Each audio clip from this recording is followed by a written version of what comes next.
F'konferenza tal-aħbarijiet indirizzata mill-Ministru Michael Falzon u Bonnici, il-Partit Laburista enfasizza fuq id-differenza ċara li teżisti bejn il-Gvern u l-Oppożizzjoni anki wara l-preżentazzjoni tal-Budget 2026. Falzon qal li dak li seħħ fil-Parlament fil-kontroreplika tal-Budget tlieta diġà wkoll juri biċ-ċar il-kuntrast bejn iż-żewġ partiti. Sostna li l-Partit Laburista dejjem mexxa politika ta' inklużjoni u solidarjetà li toffri appoġġ lil kulħadd speċjalment lil aktar nies vulnerabbli fis-soċjetà. Fakkar li kien dan il-partit li żied il-pensjonijiet wara snin sħaħ ta' staġnar taħt gvernijiet nazzjonalisti. Kompla wkoll kif il-Gvern Laburista ħaseb għal dawk f'minoranza fosthom permezz tal-Foster Care Allowance li fi ftit snin żdiedet minn 70 euro għal 120 euro fil-ġimgħa. Spjega li l-Gvern introduċa wkoll grants ġodda għal dawk li jiddeċiedu li jadottaw it-tfal kemm f'Malta kif ukoll barra bħala parti mill-impenn tiegħu lejn il-familji u l-ugwaljanza. Żied jgħid li fit-tliet budgets konsekuttivi l-Gvern kompla jsaħħaħ l-għajnuna għal dawk li qed jirkupraw minn vizzi. Dan għal Falzon u eżempju ta' Gvern li jismu jħares lil kull ċittadin, mhux bħal fil-passat meta l-PN kien iħalli li minhu fil-bżonn barra mill-attenzjoni tiegħu.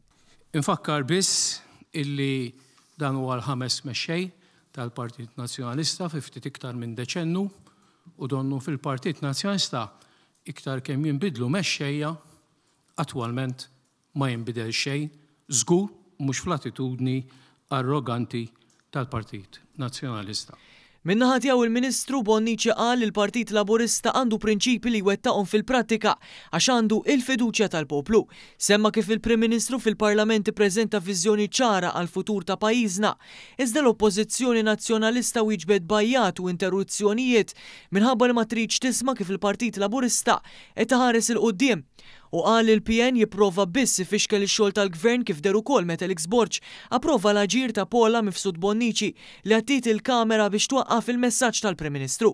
Qal li waqt li l-Gvern Laburista jibqa' wieħed progressiv u mhux se jieqaf iwettaq ir-riformi, tenna li d-diskors sħiħ tal-Prim Ministru se jkun ippubblikat biex kulħadd ikun jista' jara b'mod preċiż il-femijiet tal-Partit Laburista minkejja t-tentattiv tal-PN biex iwaqqaf kollox.